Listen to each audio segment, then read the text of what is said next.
बाल हनुमान की कहानी। यह है एक अद्भुत कहानी उस बालक की जो बल, बुद्धि और भक्ति का प्रतीक है। वह नन्हा था, पर उसके कारनामे असंभव को भी संभव बना देते थे। जब धरती पर अधर्म बढ़ा, तब भगवान शिव के अंश ने लिया अवतार। मां अंजना की गोद में जन्मा एक दिव्य पुत्र, हमारा प्यारा बाल हनुमान। माँ, भूख लगी है, कुछ खाने का दो ना माँ। हाँ, ये लो बेटा, हनुमान फल खाओ। बहुत सारे फल है, आम, केला, नारियल। ये रोशनी कैसी है? माँ, मुझे वो वाला चमकदार फल खाना है। वो फल नहीं है हनुमान, वो तो सूरज है। फल तो ये रहे बेटा। नहीं, मुझे वही फल खाना है, वो लाल चमकदार रसीला लाल। मैं जा रहा हूँ माँ उसे खाने। रुको रुको हनुमान, नहीं तुम उसे नहीं खा सकते। नहीं, मैं जा रहा हूँ। अरे बाबा रे, देखा तुमने? ये क्या था? ये कौन है जो हवा में उड़ रहा है? मैं जा रहा हूँ दोस्तों, मुझे भूख लगी है। लो मैं चला सूरज को खाने।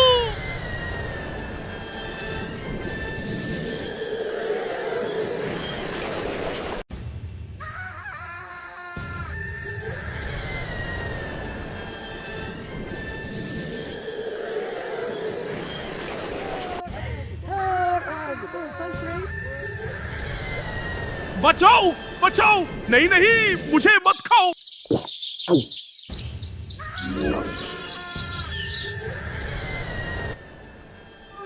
जब बाल हनुमान ने सूरज को फल समझकर निगल लिया, तो सारी धरती अंधेरे में डूब गई। लोग घबरा गए, चारों तरफ अफरा तफरी मच गई और उसका असर सीधे स्वर्ग लोक तक पहुंचा। स्वर्ग के सिंहासन पर बैठे देवताओं के राजा इंद्रदेव तक बात पहुंची। उन्हें आया क्रोध। उन्होंने उठाया अपना वज्र। ये क्या अनर्थ हो रहा है? किसने सूर्य को निगलने का साहस किया? मैं इंद्र, स्वर्ग का अधिपति, अब शांत नहीं रहूंगा। वाह वाह, कितना स्वादिष्ट फल था।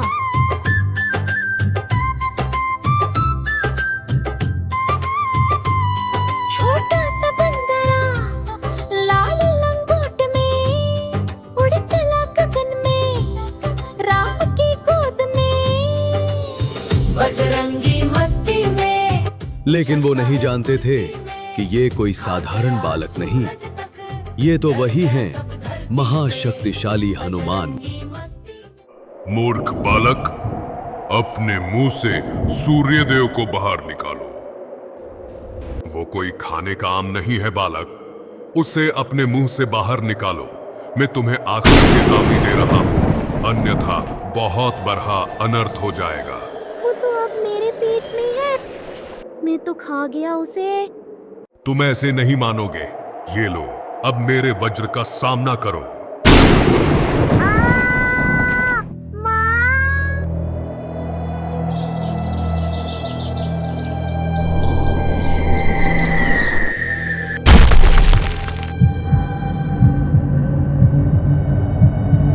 ये सब आकाश में बैठे वायुदेव ये सब देख रहे थे, लेकिन जैसे ही इंद्रदेव के वज्र से हनुमान बेहोश होकर गिर पड़े, तो वायुदेव को बहुत गुस्सा आया। हनुमान, मेरा बेटा, मुझे कुछ भी करना पड़े, पर तुझे कुछ नहीं होने दूंगा पुत्र। ये सब देखकर पवन देव बहुत दुखी हुए। वो हनुमान को उठा के अपने साथ ले गए और उन्हें बहुत क्रोध आ रहा था। वो किसी भी तरीके से हनुमान को ठीक करना चाहते थे। पवन देव हनुमान को लेकर एक गुफा में चले गए। उनका क्रोध शांत नहीं हो रहा था। वो इंद्रदेव से बहुत क्रोधित थे। पवन देव ने वायुमंडल से सारी वायु खींच लेने की ठानी।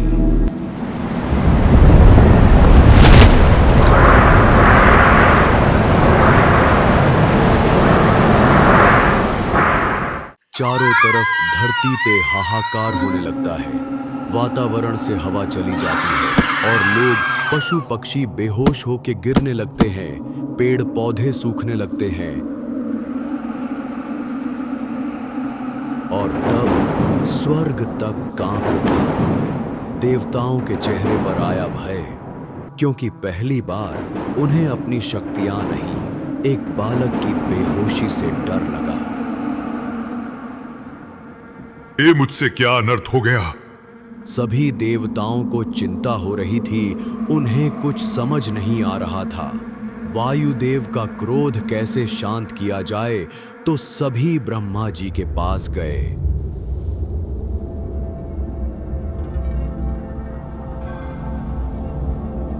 ब्रह्मा जी रक्षा कीजिए ब्रह्मा जी, धरती को संकट से बचाइए, हमसे एक अपराध हो गया। हे देवगण, मैं जानता हूं क्यों तुम सब व्याकुल हो। यह केवल एक बालक नहीं, स्वयं महाशक्ति का अंश है। जब प्रकृति किसी संकट में होती है, वह ऐसे ही दिव्य बालकों को भेजती है जो भविष्य में धर्म की रक्षा करें। इंद्र का वज्र उसके शरीर को भेद न सका, क्योंकि वह वायुपुत्र है, परम तेजस्वी है। अब समय है उसे उसके सच्चे स्वरूप से विभूषित करने का। आओ, उसे वरदान दो, ताकि वह फिर से उठे और वही करे जिसके लिए वह जन्मा है। जाओ, पृथ्वी को फिर से प्राण दो। हमें जाने की आज्ञा दीजिए।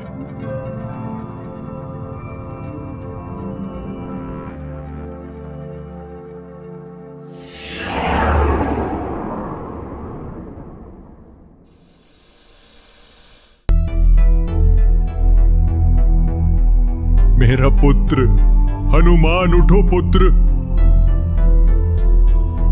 ब्रह्मा जी और सभी देवतागण वायुदेव से क्षमा मांगने आए। हे वायुदेव, मुझसे भूल हो गई। मैंने उस बालक में वो शक्ति ना देखी जो आप देख पाए। मेरा वज्र उसका अहित नहीं करना चाहता था।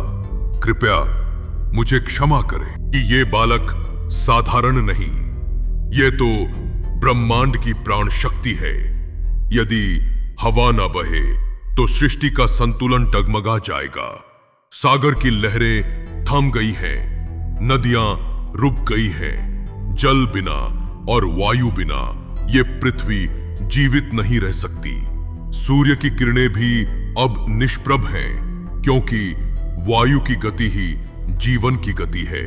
हे वायुपुत्र के पिताश्री, आपके हृदय की वेदना हम सब समझते हैं, किंतु कृपा करें, ये क्रोध अब त्याग दें।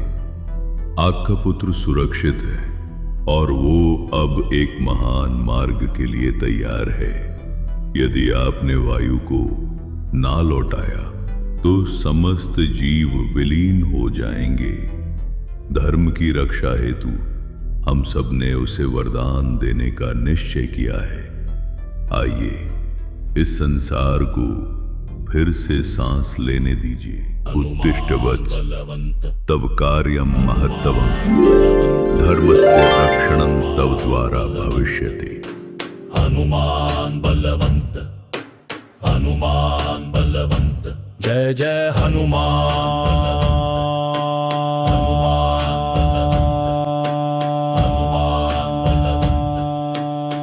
जय हनुमान बलवंत। हे वायुदेव, कृपया करके धरती पर वायु भेज दीजिए। हनुमान बलवंत। हे प्राणों की माता वायु, संसार को फिर से जीवन दो। जैसे ही वायुदेव ने अपने पुत्र के लिए रोकी हुई वायु को फिर से संसार में प्रवाहित किया, प्रकृति ने सांस ली। ठहरी हुई नदियां बहने लगी, पत्तियां फिर से हिलने लगी और जो मनुष्य धरती पर गिरे पड़े थे, उनकी छाती फिर से उठने लगी। एक एक करके लोग उठ खड़े हुए। उनकी आंखों में जीवन था और हृदय में चमत्कार का अनुभव। यह सिर्फ हवा नहीं थी, यह प्राण था जो एक पिता की पीड़ा से निकला था और पूरे ब्रह्मांड को फिर से जीवन दे गया। उसने केवल शक्ति से नहीं, अपनी नम्रता से देवताओं का हृदय जीत लिया।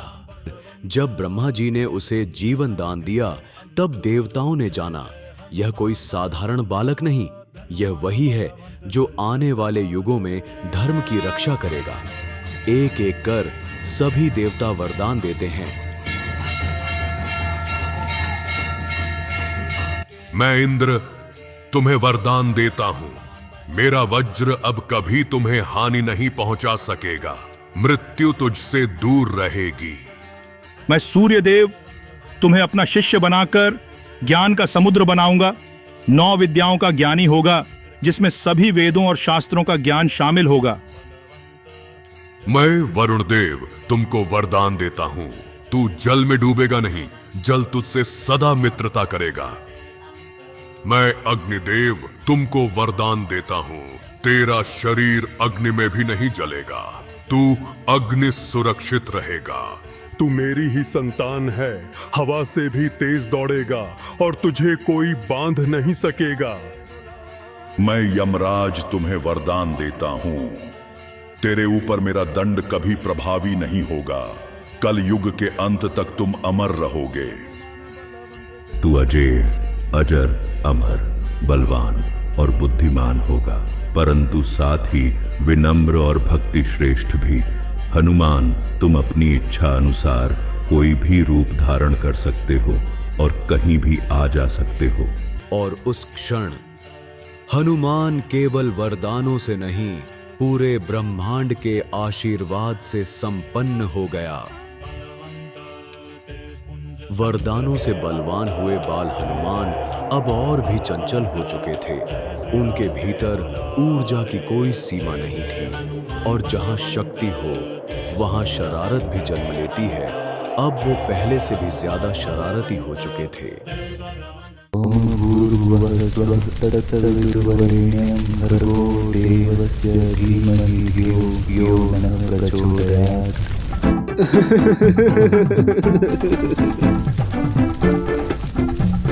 हनुमान की शरारतें बढ़ती जा रही थी। कभी वे किसी ऋषि के यज्ञ में कूद जाते, कभी ध्यान करते मुनि का भोजन छीन लेते और कभी मंत्रोच्चारण के बीच तालियां बजा देते।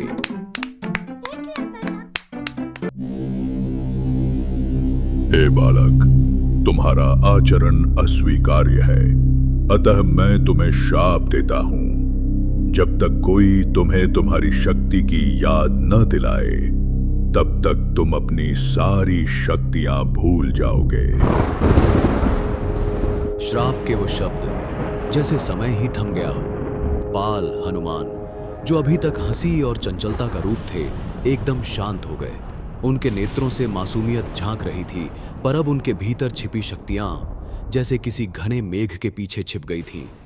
वो कुछ नहीं बोले, बस चुपचाप मुड़े और धीरे धीरे वन की ओर चले गए। उनके कदम भारी थे, न तो छलांग थी न उड़ान, मानो स्वयं भी भूल गए हों कि वे आकाश को छू सकते हैं। और यहीं से प्रारंभ हुई उस प्रतीक्षा की घड़ी, जब कोई उन्हें उनका सच्चा स्वरूप याद दिलाएगा। वो बालक जो अमर था, अब खुद को केवल एक साधारण वानर समझने लगा था। वर्ष बीतते गए, रामायण का दौर आया, सीता माता का हरण हुआ। तब जामवंत आगे आए। जामवंत, जो स्वयं महाबली थे, हनुमान के पास आए और बोले, हे वायुपुत्र, तू कौन है ये तू भूल चुका है, पर मैं जानता हूं तू वही है जिसने बचपन में सूर्य को निगल लिया था। उठो हनुमान, तुम्हारे भीतर वह शक्ति है जो इस संसार के संकट को समाप्त कर सकती है। राम काज के लिए तुझे अपनी शक्ति को पहचानना ही होगा। जैसे ही जामवंत ने उनका स्मरण कराया, कुछ पल के लिए हनुमान की आंखें बंद हो गईं। उनके भीतर कुछ टूटा नहीं, बल्कि कुछ जाग उठा। उनकी छाती में एक तेज उफान आया। वायुदेव की गति, अग्निदेव की ज्वाला, सूर्य का तेज और ब्रह्मा की अमृता, सब एक साथ हनुमान के भीतर झलक उठे। उनकी आंखें खुली, मुस्कुराहट आई और वो बोले, अब मैं जानता हूं सेवा किसकी करनी है और कैसे करनी है। जय श्री राम।